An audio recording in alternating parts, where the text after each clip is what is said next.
Eu sou a Sabrina e no programa de hoje iremos falar sobre as políticas públicas do audiovisual brasileiro. O cineasta Pedro Guindani irá nos informar de forma muito didática as formas de investimento, financiamento e leis no audiovisual no Brasil e no Rio Grande do Sul, desde como começou a fazer cinema até os dias atuais. O Pedro é produtor, roteirista e diretor de cinema e TV, formado pela PUC-RS em produção audiovisual. Foi também presidente da APTC-RS, que é a Associação Profissional de Técnicos Cinematográficos do Rio Grande do Sul, entre 2017 e 2019. Atualmente, é coordenador do Colegiado Setorial de Audiovisual no Rio Grande do Sul. Fiquem agora com o programa de hoje. São muitos os limites. Pois é, na internet os jovens dizem por aí que o brasileiro não tem limites, mas o que a gente mais tem são limites. Um deles é Limite, esse filme de 1930 do Mário Peixoto que ilustra nosso primeiro slide. Mas também temos limites menos prazerosos, que são os limites das nossas políticas públicas, que nem sempre são bem-sucedidos em viabilizar todos os nossos sonhos para o cinema brasileiro. Nos anos 50, nos anos 40 e 50, foi o período histórico da chanchada, um período voltado à criação do cinema popular brasileiro, nos estúdios da Cined e da Atlântida, que eram dois grandes estúdios, contavam inicialmente com capital estrangeiro, mas eram majoritariamente brasileiros, e que realizaram dezenas de obras de grande sucesso de bilheteria, com principalmente comediantes como os dois simpáticos senhores que vemos na foto, o Grande Otelo e Oscarito. Por muito tempo foi um sucesso absoluto a chanchada, mas assim como já vimos em outras filmografias de outros países, especialmente aqui da América Latina, com o tempo esse modelo econômico acabou se fragilizando por conta do progresso da televisão no país, ou seja, o cinema já não era mais a única forma de entretenimento, e isso prejudicou um tanto os retornos financeiros desses investidores donos dos estúdios. Nessa época, no período da chanchada, a atuação do Estado brasileiro no audiovisual se limitava às produções do INSE, que é o Instituto Nacional do Cinema Educativo, um órgão criado pelo Estado Novo, de Getúlio Vargas, voltado à produção de filmes com viés educativo. Eram curtas-metragens, médias-metragens, documentários que eram exibidos em sala de aula, como valorização e veiculação de informações e de estudos sobre a cultura e sobre a natureza do país. No Rio Grande do Sul, em paralelo, era o zero absoluto. Se o Rio Grande do Sul tinha tido algum volume de produção no período anterior à Segunda Guerra Mundial, com aventureiros que vinham para cá e faziam seus filmes do jeito que dava, gravavam, ou juntavam pequenas equipes para fazer pequenos filmes de ficção, como até o próprio filme mais antigo de ficção brasileiro ainda existente, chamado Os Óculos do Vovô, que continua existindo na Cinemateca Brasileira, um filme de 1913, dirigido por Francisco Santos, na cidade de Pelotas, e que, enfim, foi um dos filmes feitos nesse esquema de, vamos fazer, vamos dar um jeito, depois vamos exibir o filme, arrecadar uns pila e vamos fazer o próximo.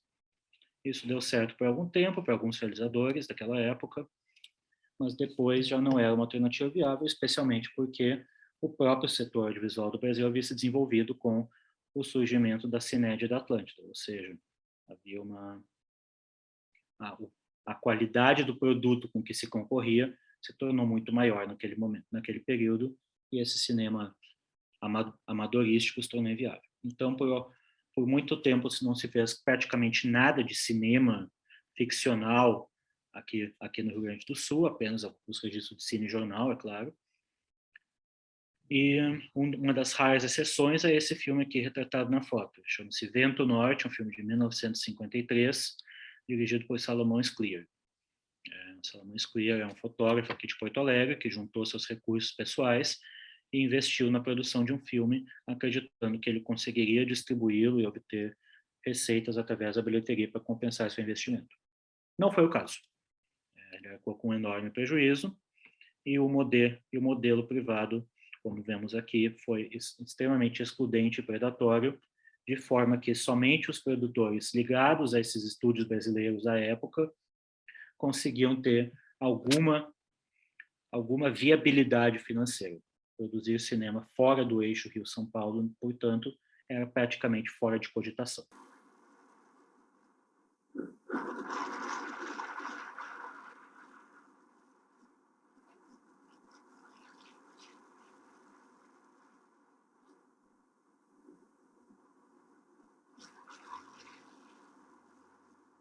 Como é bonito isso aqui. Parece que o mar não tem fim. É bonito, sim. Mas ver essa coisa todo santo dia cansa. A vida fica igual. Sempre a mesma coisa. A vida é sempre igual em toda parte. A gente tem que fazer ela mudar. Em 1966, já durante a ditadura militar, foi criado o INC, Instituto Nacional de Cinema, que se tornou uma primeira instituição voltada à promoção e à veiculação do cinema brasileiro. Foram primeiras medidas assim de reserva de mercado para o cinema nacional, que acabaram intensificadas a partir de 69, quando foi criada a Embrafilme, qual vocês já devem ter ouvido falar, acredito eu. É uma empresa de economia mista, também no modelo parecido com o que a gente viu lá atrás falando sobre o México, lembra? E da Alemanha também, lá no começo, que a composição da UFA era mais ou menos parecida. Por quê? Porque o Estado brasileiro aportou uma grana na criação da Embrafilme, os principais produtores do país entraram junto, e lá se foi criar uma política para a distribuição dos recursos dentro desse clubinho de produtores que acabou entrando, e também um pouco para o clubinho de fora. Então, pouco a pouco foi se formando uma certa política de recursos, o Estado ia aportando mais dinheiro também com o decorrer do tempo, e as coisas foram acontecendo de um jeito que era possível. Porém, havia algumas questões aí nesse modelo da Embrafilme. O dirigismo estatal de um período conturbado da história política brasileira era evidente, ou seja, temas muito sensíveis politicamente falando eram evitados a todo custo, ou seja, não podia falar mal da ditadura, denunciar os crimes da ditadura no teu cinema daquela época, porque senão teu filme não sairia do papel por não ganhar a grana que pedia. O segundo ponto, que eu acho um ponto decisivo para a derrocada do modelo do Embrafilme, foi uma influência muito forte dos realizadores do centro do país. Tipo, eles criaram o modelo e criaram pensando no próprio umbigo deles, para os realizadores de São Paulo e principalmente Rio de Janeiro, o cinema brasileiro era o cinema deles. Não havia por que pensar em financiar cinema de Porto Alegre, cinema de Recife, cinema de Salvador, porque era irrelevante. Então, as políticas só muito tempo depois começaram a ter algum espaço de abertura para o cinema desses estados periféricos. Por muito tempo, os recursos foram quase que totalmente concentrados nos realizadores do centro do país, especialmente aqueles de maior histórico de produções e também aqueles que se previa que pudessem alcançar o maior cinema comercial. Afinal de contas, era uma empresa que também visava obter receitas na bilheteria para a sua continuidade de suas atividades, e, portanto, era um ciclo natural, ou seja, um Cacadieri da vida ia cada vez mais fazer mais filmes, ia cada vez mais obter mais recursos, e poderia fazer mais filmes para daí ser ele o diretor do filme com maior potencial comercial que estava acessando os recursos da linha. Ou seja, é um ciclo vicioso que é muito difícil de ser rompido. Então, por outro lado, o modelo da Embrafilme, especialmente no que tange à distribuição, conseguiu garantir uma grande presença do cinema brasileiro no mercado interno. Foi um período de grande visibilidade do cinema nacional. É uma visibilidade muito ligada já naquele momento ao fenômeno da TV, especialmente a TV Globo e as telenovelas, com a associação de artistas e talentos que já estivessem inseridos ao contexto da televisão para o cinema. Ou seja, quando Dona Flor e seus dois maridos foi lançado, por exemplo, a Sônia Braga já era uma estrela da TV brasileira. Então, foi um filme que obteve, que até 2010 ele foi a maior bilheteria do cinema nacional, com quase 10 milhões de espectadores, e que já tinha uma certa ligação também com coisas que estavam sendo feitas na TV brasileira. Outro grupo que acabou tendo muito sucesso no período entre os anos 70 e 90 foi os Trapalhões, do programa humorístico que todos vocês já ouviram ou ouviram falar, que fizeram dezenas de filmes com bilheterias estrondosas desde os anos 70 até o final dos anos 90, começo dos 2000. Então, já tem essa associação muito forte. Por outro lado, naquela época também teve o fenômeno da pornochanchada e do cinema da boca do lixo de São Paulo, ou seja, um cinema rasteiro, voltado a público adulto e para distribuição no circuito de cinemas pornográficos país afora, que é uma coisa que estava se expandindo naquela época, e que obtinham grandes números de espectadores por conta do fenômeno que era a necessidade do público de frequentar essas salas para ver esse tipo de conteúdo. Não havia internet naquela época, não havia locadora de vídeo, então quem quisesse ver cenas de sexo e tudo mais acabava recorrendo às salas de sexo explícito. E isso acabou garantindo bilheteria para muitos filmes brasileiros entre o fim dos anos 70 e os anos 80. Nos anos 80, se obteve, até pela mudança nos ares políticos do país, uma distribuição maior de recursos a regiões antes não contempladas.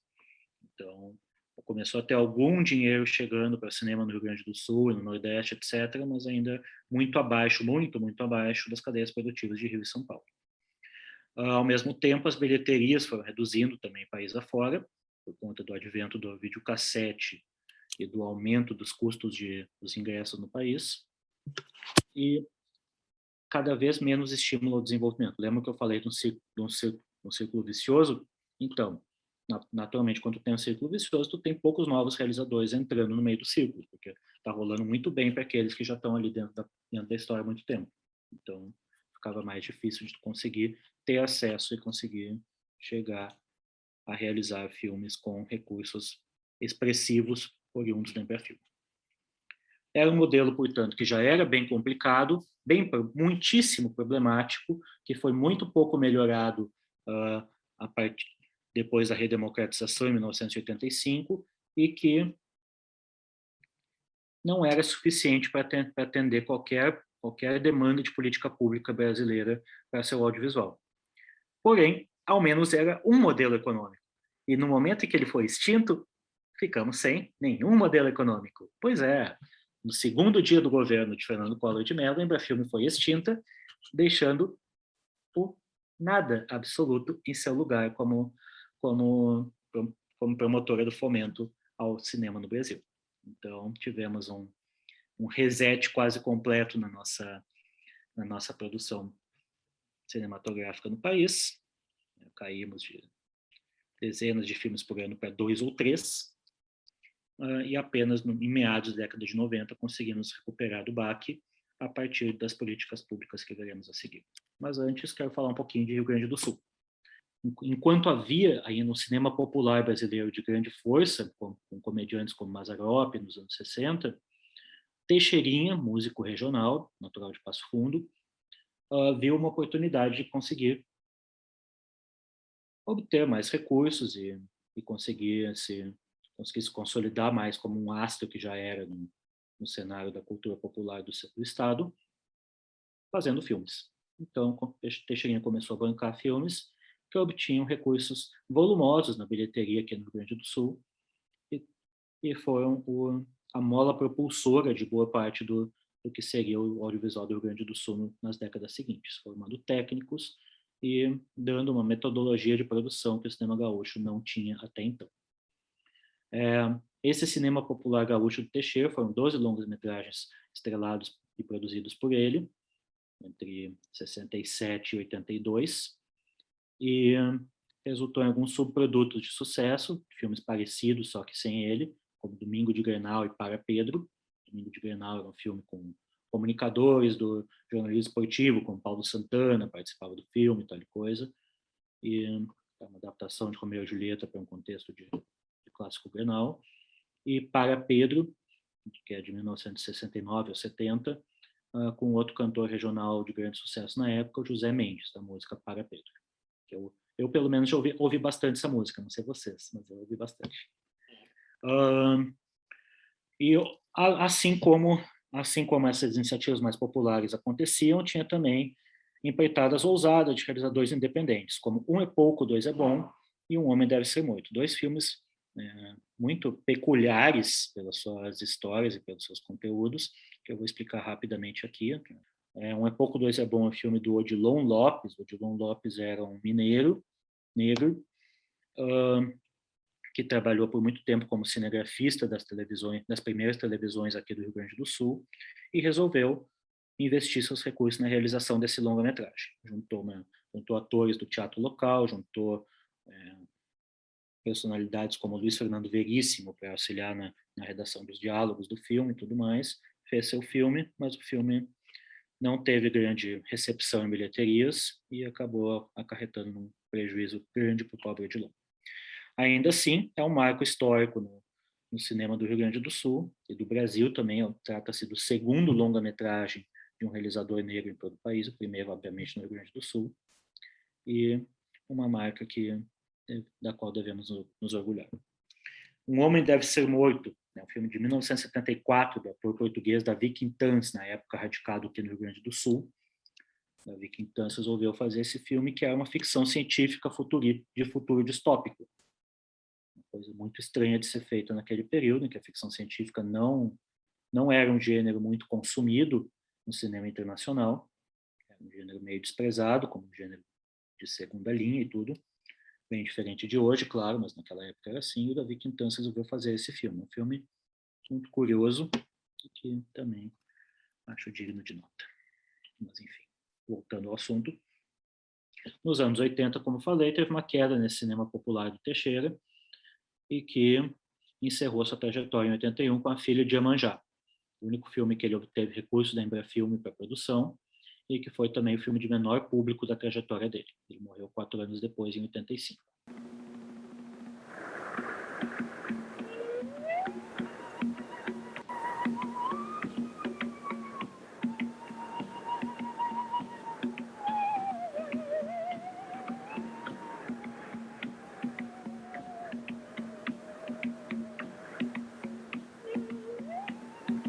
Ao mesmo tempo, na cidade de Porto Alegre, diversos jovens realizadores começavam a usar uma nova tecnologia, quer dizer, nem tão nova, na verdade, que era uma bitola de filme menor, de menor qualidade, mas de menor custo também, é claro, voltada essencialmente para filmes caseiros, mas que eles usavam para a produção de filmes de ficção. Chamam de geração Super 8, coisa assim, e que resultou em filmes como Deu Pra Ti anos 70, do Giba Assis Brasil e do Nelson Nadotti, de 81, e Coisa na Roda, do Werner Schunemann, em 82. Essa geração do Super 8 acabou se juntando nos anos seguintes para garantir a formação de uma estrutura de mercado para o audiovisual do Rio Grande do Sul. E junto com a criação, na mesma época, de um certo mercado publicitário, né, na cidade de Porto Alegre, acabou se dando origem a duas instituições que ainda hoje sobrevivem e que são fundamentais para a cadeia produtiva do Estado, que são o SINDAB, Sindicato da Indústria Audiovisual, criado em 84, e a PTC, criada em 85. Com a pressão política das entidades e também dos outros setores da cultura, é claro, o Estado responde. Em 86 foi criado o IECine, e com ele o prêmio de curtas ainda hoje existente. Um dos curtas viabilizado pela primeira edição do prêmio foi esse aqui da foto, um clássico do cinema gaúcho brasileiro, O Dia que Dorival Encarou a Guarda, de 86, premiado do Festival de Havana.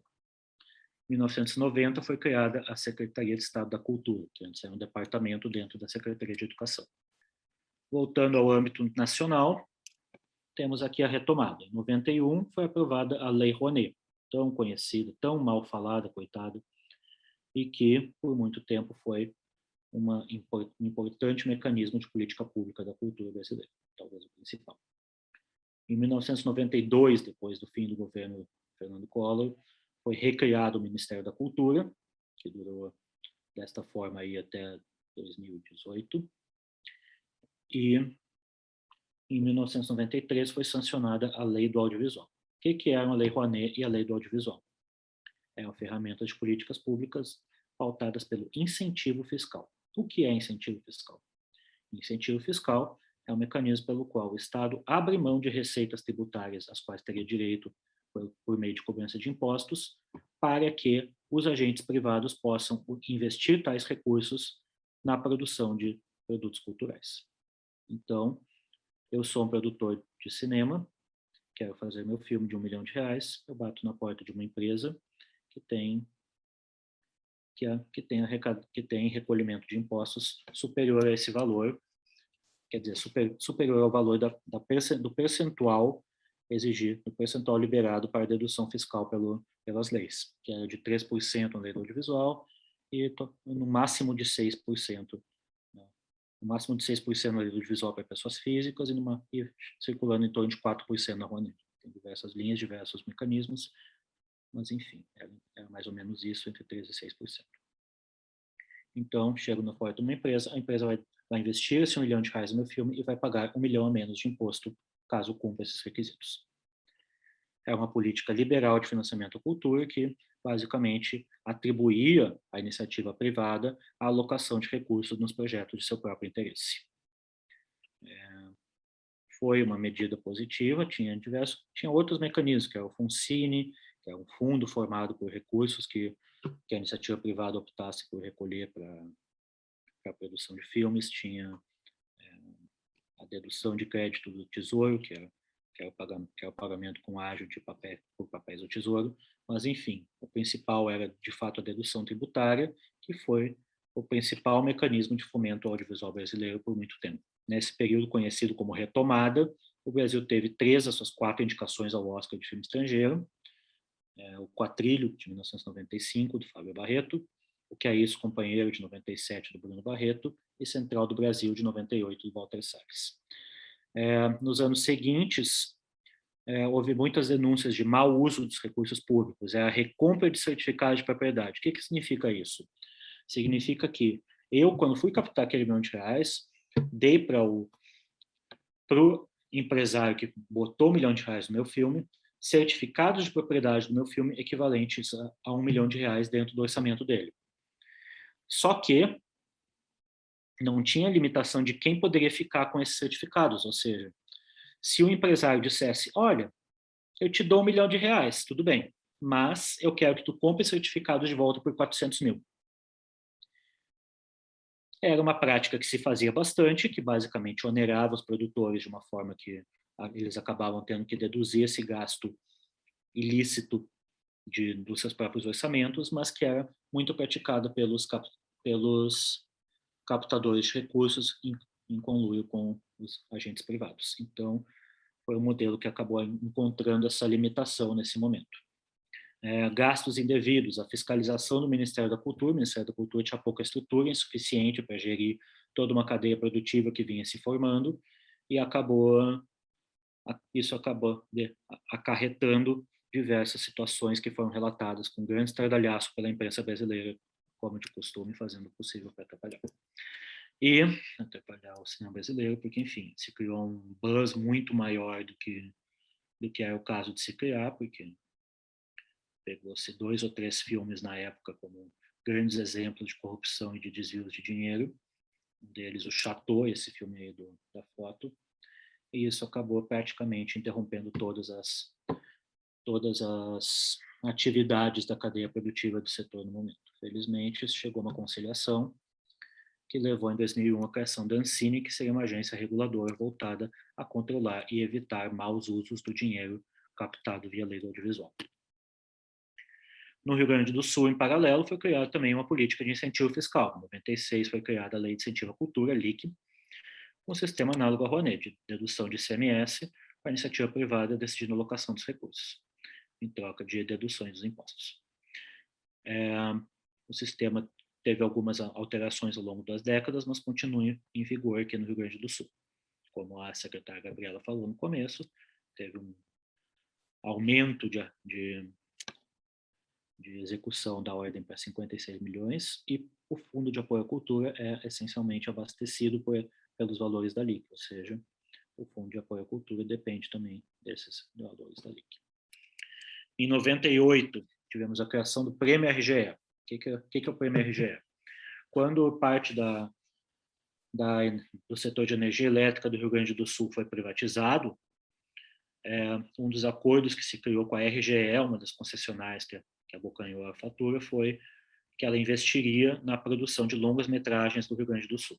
Esse investimento seria dentro dos mecanismos da LIC estadual, ou seja, eles teriam dedução do ICMS que deveriam recolher ao Estado para bancar esse prêmio, e o prêmio teria uma comissão de seleção independente, ou seja, a RGE não escolheria os filmes, escolheria apenas que estaria investindo no cinema gaúcho. Foram realizados 9 filmes por conta desse prêmio, na primeira década, todos lançados na primeira década do século XXI, quase todos, desculpa, 2 foram lançados já na segunda década, e foi a primeira política pública voltada à realização de longas aqui no estado. Em 2001 foi criado o Prêmio Santander voltado ao desenvolvimento de projetos de longa. Tanto o Prêmio Santander quanto o Prêmio RGE acabaram se desmontando no começo da segunda década do século XXI por desinteresse dos patrocinadores em darem continuidade a uma política que, na sua avaliação, não lhes rendia o retorno de visibilidade suficiente para que continuasse a ser executada. Na cidade de Porto Alegre, em específico, em 1988 foi criado o Funcultura, que é um fundo que visava a bancar, a financiar as atividades escolhidas pela própria Secretaria da Cultura para fomento ao setor na cidade de Porto Alegre. Em 92 foi criado o Funproarte. Qual é a diferença do Funproarte para o Funcultura? O Funproarte teria editais anuais abertos à iniciativa privada e aos realizadores individuais, para que pudessem inscrever seus projetos, e eles seriam avaliados por comissões formadas, inclusive, eleitas por representantes de cada um dos setores. Ou seja, o audiovisual ele tinha um voto na composição da comissão do Funproarte, as artes plásticas outras, artes cênicas outras, e daí por diante. Era previsto que tanto Funcultura quanto Funproarte tivessem direito a 3% do fundo de participação dos municípios, repassado anualmente pelo Estado do Rio Grande do Sul a Porto Alegre. Desde os anos 2000, não tem sido assim. Então, esse percentual foi minguando. Antes eram 2 editais anuais do Funproarte, até meados dos anos 2000 passou a ser um só. O percentual os valores repassados foram minguando, até que em 2016 o fundo parou e não vem sendo abastecido nem executado desde então. Foi sancionado também nos anos 90 uma lei de incentivo à cultura municipal para dedução de SSQN, mas ela ainda não tem regulamentação. O secretário da Cultura do município, Günther Hart, promete que deve encaminhar isso na sua gestão. Vamos ver. Ancine. Em meio às denúncias de irregularidades, se pensou na forma de conter as irregularidades que vinham sendo denunciadas. O modelo de agência reguladora já vinha sendo uma política do governo Fernando Henrique na época, e em meio a discussões com o setor, acabou sendo a alternativa escolhida para viabilizar um sistema de controle e fiscalização dos recursos voltados para o audiovisual. Em 2001, então, foi criada a Ancine, pela medida provisória 2228 de 2001, que foi sendo atualizada e validada ao longo dos tempos. A função inicial era, então, essa regulação, e nos anos 2000 se tentou articular a criação de um fundo de fomento ao setor, que seria depois o Fundo do Setor Audiovisual, e a Ancine, na época, só distribuía recursos via prêmio de complementação, que eram os prêmios adicional de renda e adicional de qualidade. Eles eram voltados tanto para a cadeia exibidora quanto para produtores que obtivessem retornos de bilheteria com seus filmes e que recebiam esse bônus para desenvolver seus próximos projetos. Houve, na época, também uma proposta de expansão da competência da Ancine para a televisão com mudança de nome para Ancinave, porém, isso foi rechaçado pelo setor de mídia como uma tentativa de imposição do governo à imprensa brasileira. No fim dos anos 2000, foram realizados pequenos editais do Fundo Setorial do Audiovisual, com recursos exclusivamente provenientes da Condecine, que é uma taxa arrecadada por toda a produção audiovisual brasileira, desde publicidade até longas-metragens, para viabilizar a continuidade da cadeia produtiva. Então, foram realizados pequenos editais naquela época, até que em 2011 foi aprovada a Lei 12.485, que era uma lei que criou diversos dispositivos, como a cota de produções nacionais na TV a cabo. Na época, até então, não havia qualquer regulamentação quanto à programação de TV a cabo, e só a partir daí começou a ter uma legislação que exigia das programadoras nacionais e internacionais que ocupassem parte da sua grade com programação com conteúdo brasileiro. Isso levou também ao fortalecimento das programadoras nacionais, que também passaram a ter seu espaço garantido nos pacotes das empacotadoras de TV a cabo, como a NET, a Sky e afins. E também, não menos importante, foram ampliados os recursos do Fundo Setorial do Audiovisual. Antes eles eram compostos somente pela Condecine de título, que era a Condecine paga por todas as produções audiovisuais brasileiras, e passou a ser recolhido principalmente pelas empresas de telecomunicação. O fundo foi criado junto com a Ancine em 2001, mas era abastecido até então só pela Condecine título, e teve essa primeira fase gerida pela FINEP, em que teve muita dificuldade nos seus repasses e contratações, que a FINEP não era preparada para esse volume de contratações, esse perfil de complexidade, tudo acabou ficando mais complicado. A partir da Lei 12.485, no entanto, o fundo começou a ter mais e mais recursos por conta da contribuição das empresas de telecomunicação.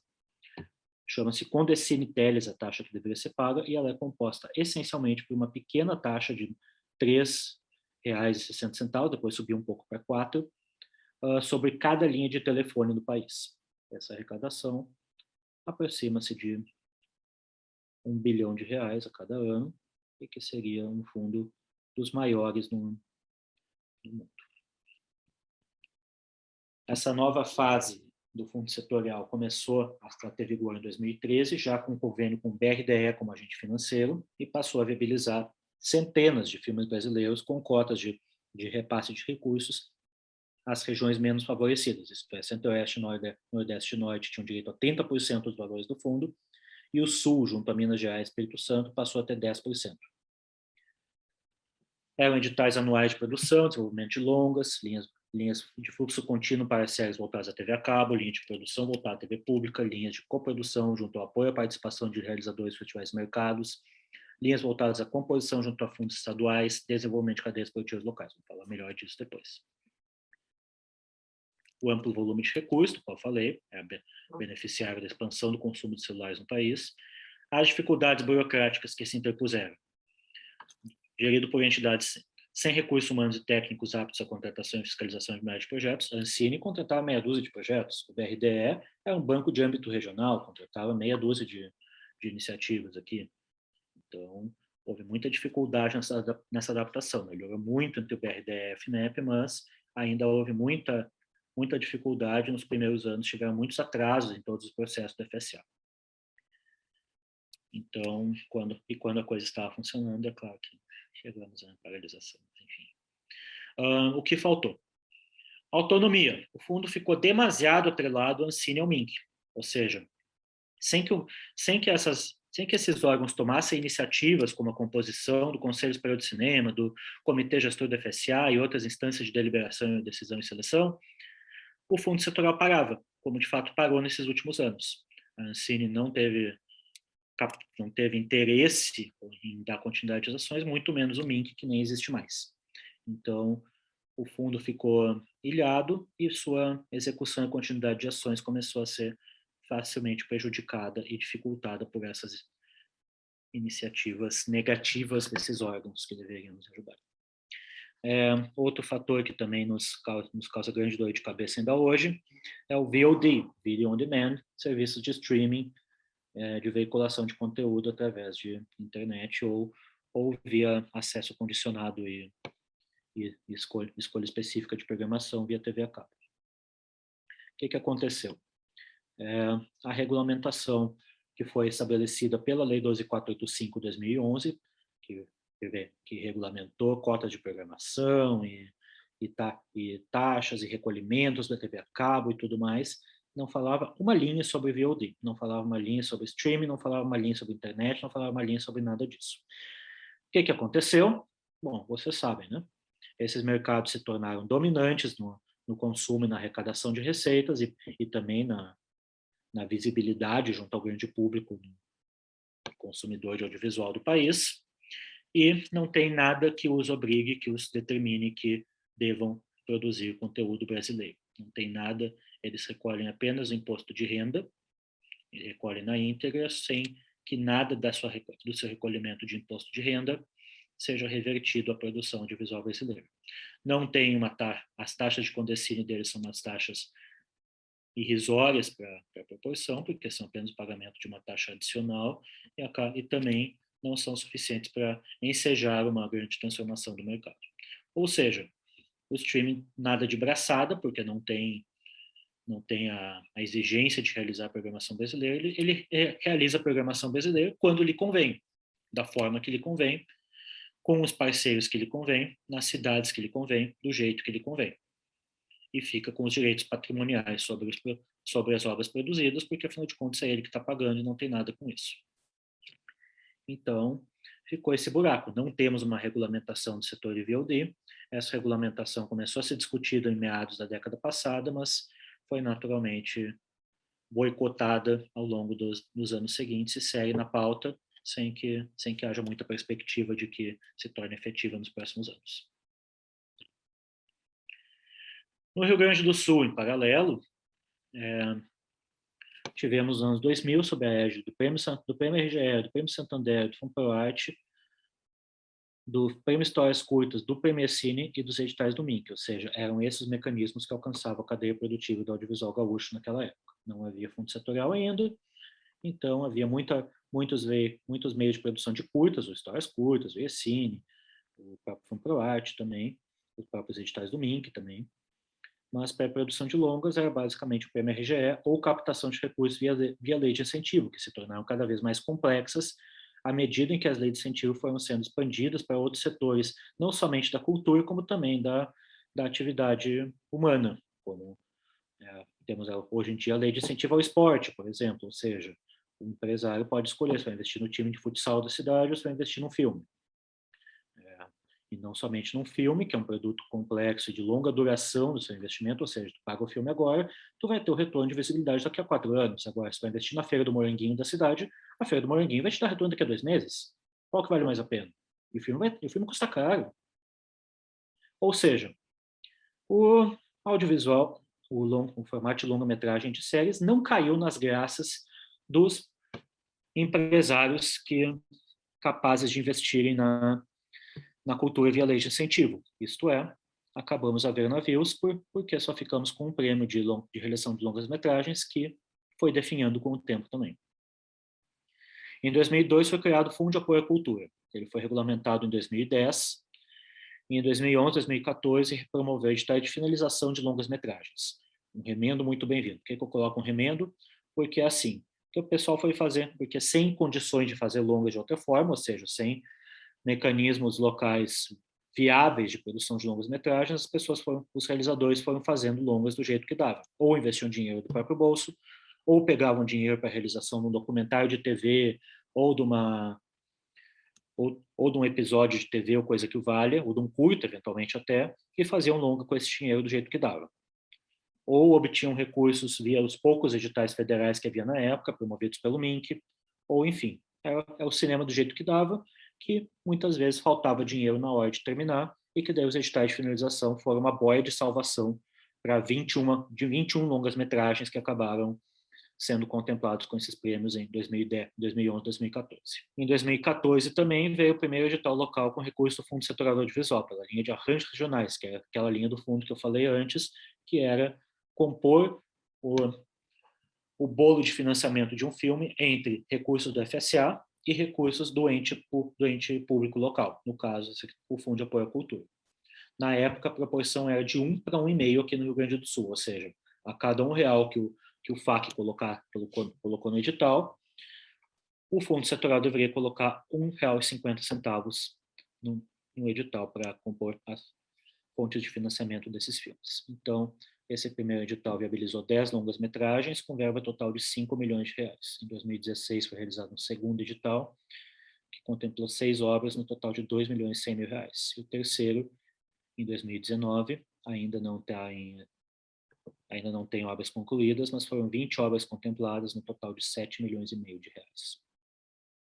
Outras iniciativas, as Film Commissions, a gente vai falar melhor de Film Commissions, mas só para dar o resumo agora, são entidades públicas voltadas à atração de obras audiovisuais de fora do Estado e ao fornecimento de serviços públicos necessários à produção audiovisual. Ou seja, a Film Commission vai ser a entidade que vai aos mercados, que vai oferecer o espaço de produção numa cidade ou numa região e vai mostrar as qualidades e possibilidades daquela região para o potencial produtor que queira vir filmar nessa região. E também vai ser a entidade que vai intermediar junto ao poder público para viabilizar determinados serviços públicos necessários à produção. Por exemplo, vagas de estacionamento na rua. Toda obra audiovisual precisa de vagas de estacionamento na rua.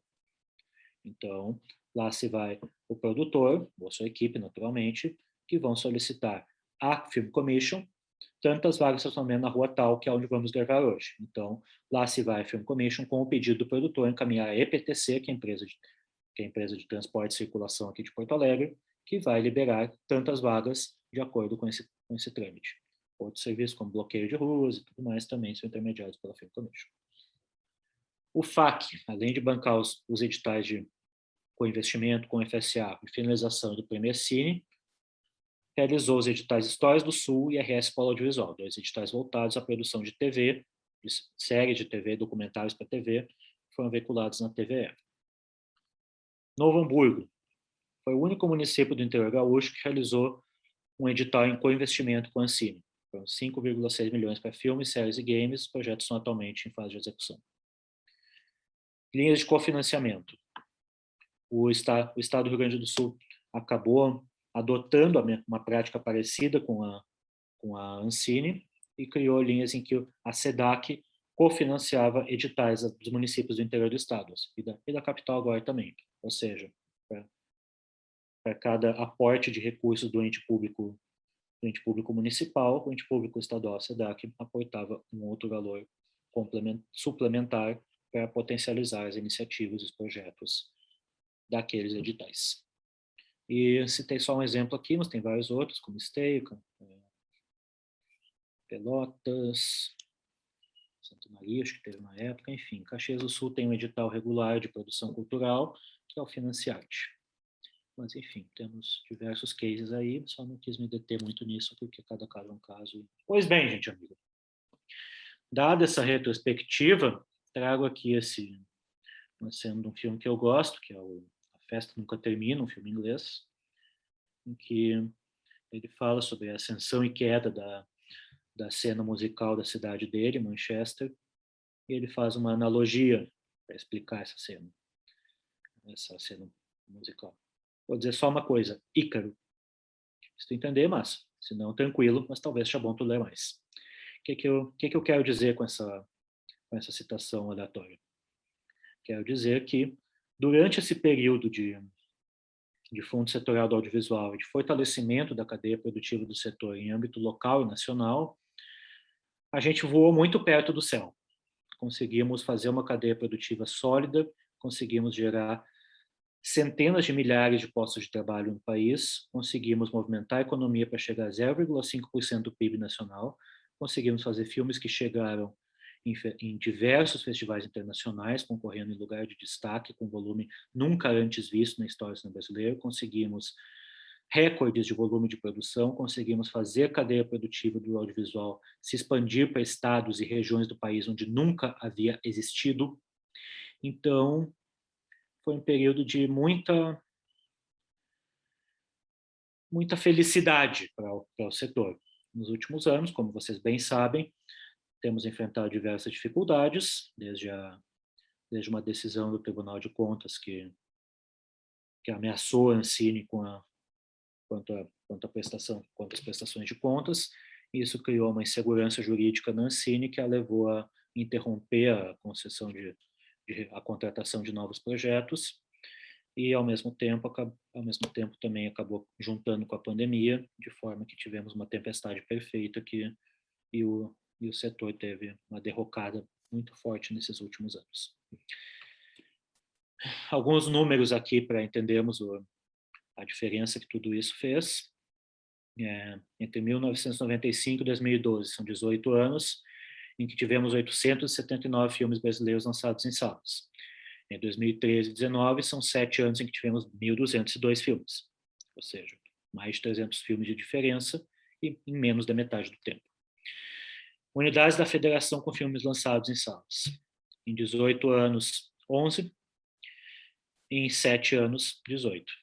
Faltam 9 aí, vocês vão me dizer, faltam, mas já tem algumas que já obtiveram, desde então, filmes lançados em salas, como Alagoas, que teve lançamento de Cavalo recentemente, teve o estado do Amapá, também teve lançamento de seu primeiro filme recentemente, e, enfim, e outros também estão caminhando para isso, mas agora talvez essa caminhada pare também. Filmes gaúchos lançados em salas, foram 33 entre 97 e 2012, e 58 em 2013 e 2019. Finalmente, obras nacionais lançadas por ano, 14 em 95, 83 em 2012 e 167 em 2019, ou seja, é elementar a diferença que fez a existência e o vigor das políticas públicas criadas pelo setor do audiovisual. Então, depois dessa reflexão saudosa sobre o passado recente, sobre tudo que vivenciamos e tão longe que fomos naqueles tempos tão felizes, podemos citar aqui algumas perspectivas para o nosso futuro, colocando aqui coisas possibilidades de políticas públicas que podem voltar a existir, ou que podem ser consolidadas ou afirmadas nos próximos tempos. Os mecanismos federais hoje estão completamente paralisados, que são a Lei do Audiovisual e o Fundo Setorial do Audiovisual. Há movimentações dentro do Conselho Superior de Cinema, do Comitê Gestor do Fundo Setorial e da própria Ancine para retomada. Se isso vai acontecer tão cedo, não sei. Como que vai acontecer? Não sei. Será que não vai ter um dirigismo político? Não sei. Então, resta apenas esperar e torcer que passe a tempestade, nesse caso. FAC, como o Zeca e a secretária Gabriela falaram no começo dessa aula, teremos no começo do ano que vem o filme RS, um edital voltado ao setor, para a produção de obras audiovisuais e desenvolvimento, e além de diversas iniciativas que o ECine já vem promovendo, como essa própria aula que vocês estão assistindo agora.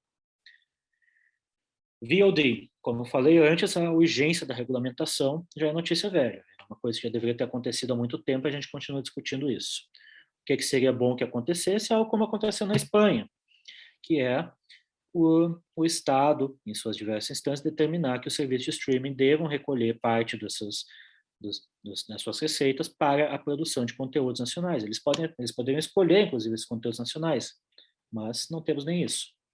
Então, também tem questões de preeminência, questões de cota, questões de espaço e tudo nos serviços que também não são contemplados e que também deveriam ser. Então, estamos numa situação de completa ausência de normativa jurídica para esse setor, que acaba sendo fortemente beneficiado e deixando o audiovisual brasileiro a ver navios.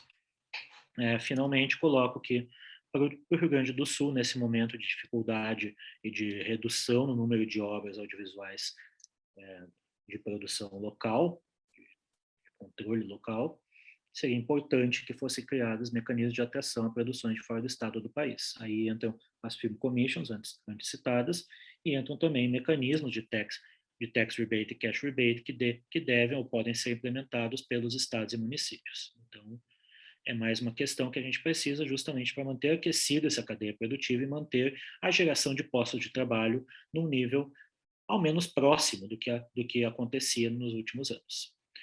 Nos últimos anos, desde que teve esse desaquecimento, que ocorre a partir de 2019, tivemos a evasão de diversos profissionais do mercado local para os mercados mais fortuitos, que ainda têm forte produção por conta dos canais a cabo e serviço de streaming, que são Rio e São Paulo, e também uma dificuldade do setor de absorver os novos profissionais formados pelas faculdades e demais cursos de cinema, ou seja, cada vez menos gente formada pelos cursos consegue, de fato, entrar no mercado na sequência, ou seja, estamos no momento dessa dificuldade. Mesmo assim, ainda há uma certa demanda de mercado, o Rio Grande do Sul tem um mercado publicitário relativamente forte e que continua a demandar pessoal, e o audiovisual continua tendo uma certa movimentação na produção de conteúdo, e terá mais ainda a partir de mecanismos como o filme RS no ano que vem. Muito obrigada por terem nos acompanhado em mais um Observatório ECine. Nos vemos no próximo programa.